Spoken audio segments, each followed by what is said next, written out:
안녕하세요. 시너스체크의 로라입니다. 반갑습니다. 오늘은 캐나다 의료 시스템과 비용에 대해서 이야기를 해볼까 해요. 그런 일이 없으면 가장 좋겠지만 여러분들께서 혹시나 캐나다에서 병원을 가셔야 할 때 도움을 좀 드릴 수 있도록 이번 영상을 만들어 보았습니다. 그러면 본격적으로 한번 시작을 해볼게요. 우선 많은 분들께서 유학생 신분으로 가시기 때문에 유학생 보험을 먼저 살펴볼까 합니다. 주마다 좀 다르기는 하지만요. 캐나다 대표적인 주인 BC주를 기준으로 설명을 드려볼게요. 유학생분들 같은 경우에는 BC주에는 MSP라는 보험이 있습니다.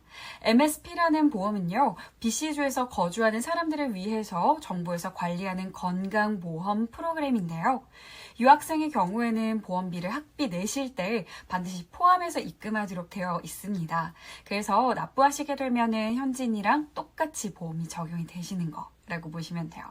그렇다고 비용이 몇백만 원씩 되는 건 아니고요. 보험료를 따로 산정한다 치더라도 한 900불에서 1000불 정도 로 예상을 해주시면 되고요. 현지인 분들이랑 똑같이 적용이 되는 부분이기 때문에 안정적으로 좀 치료를 받을 수 있다는 장점이 있습니다. MSP 보험 신청은 처음 도착하시자마자 온라인으로 신청을 하고요. 발급까지 3개월 정도 소요가 됩니다. 신청하시고 3개월 이후에 MSP 카드가 우편으로 머물고 계신 캐나다 집에 도착을 하게 되는데요. 여기서 그러면 3개월은 의료보험 없이 지내야 하는 건가요? 라고 물어보시는 분들이 계신데요. 맞습니다. 그래서 처음에 캐나다를 도착하시자마자 바로 교육청에서 사보험을 신청해 주시면 됩니다. 바로 GuardMe라고 하는 사보험을 들어주시면 되는데요. 우편으로 받으신 GuardMe 보험 카드를 사용하고 계셨다가 MSP 카드가 우편으로 집에 도착하게 되면 그때부터 MSP 카드를 사용해 주시면 됩니다. 간혹 GuardMe를 발급받았으니까 계속 그냥 이걸로 사용하면 안 되나요? 라고 물어보시는 경우가 있는데요. GuardMe랑 MSP의 차이점을 한번 알려드리도록 할게요. 일단 GuardMe는 사보험이기 때문에 먼저 돈을 내고 페이백을 받는 시스템입니다. 하지만 가끔 청구 비용이 너무 크게 나왔을 때는 상황에 따라서 보험회사랑 병원이랑 소통 후에 다이렉트로 처리되는 경우도 있다라고 합니다. MSP 카드는요, 카드를 딱 보여주시면 아무런 청구 없이 치료를 받으실 수 있는 거고요. 금액적인 부분에서 제한이 좀 있기는 하지만 워낙 금액적인 제한이 높기 때문에 거의 제한이 없다고 생각을 해주셔도 될 것 같아요. 기본적으로 캐나다 자체의 의료비가 좀 높은 편이지만 그래도 이 카드가 있으면 걱정을 조금 덜고 가실 수 있다라는 점이 있습니다.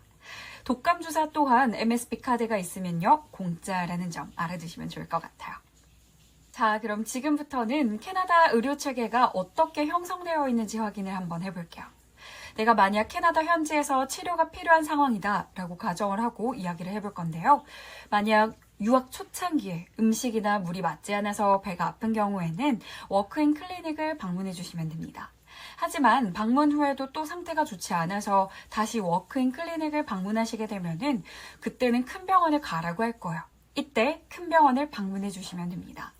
다만 뼈에 문제가 생길 정도로 심각한 경우에는 바로 응급실로 가시면 되는데요. 하지만 예약이 필요한 조금 불편한 부분이 있습니다.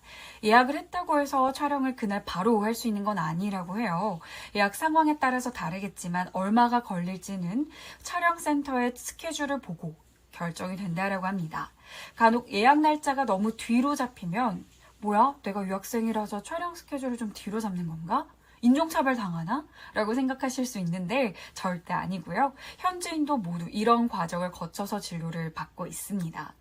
그래서 아무래도 우리나라 의료체계가 좀 빠르고 최고구나, 편하구나 라는 걸 좀 느낄 수 있는 것 같아요. 어머님들께는 사보험을 꼭 추천드리고 있는데요. 성인의 경우에는 BC주에 6개월 이상 거주하는 사람은 코업 비자나 어학원을 거쳐서 충분히 MSP 카드를 신청하실 수가 있고요. 부모님들께서는 저희 시더스에 있는 정착 서비스를 이용하실 경우에 하나하나 다 비교해서 추천해드리기 때문에 안심하셔도 될 것 같습니다. 여러분 MSP 카드로 커버가 안 되는 것도 제가 알려드릴게요. 바로 약, 안경, 마사지 종류는 MSP 카드로 커버가 되지 않습니다. 치과 같은 경우는 일부 충치 치료만 적용이 좀 되고요.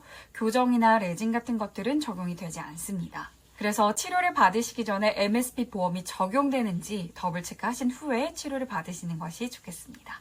그리고 BC주 일부 교육청에서는요, MSP 카드가 커버가 안 되는 것들을 좀 커버해주는 가드미 플러스라는 정책을 운영 중에 있다라고 하니까요, 체크 한번 해보셔도 좋을 것 같아요.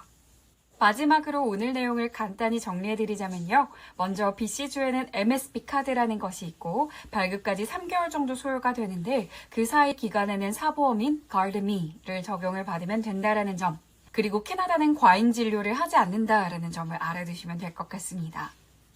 혹시라도 유학을 준비하시는 분들 중에서 의료적인 부분이 좀 걱정이 되셨다라고 하시면 오늘 이 영상을 통해서 조금이라도 마음이 편해지셨으면 좋겠습니다. 지금까지 시더스 체크인의 로라였습니다. 감사합니다.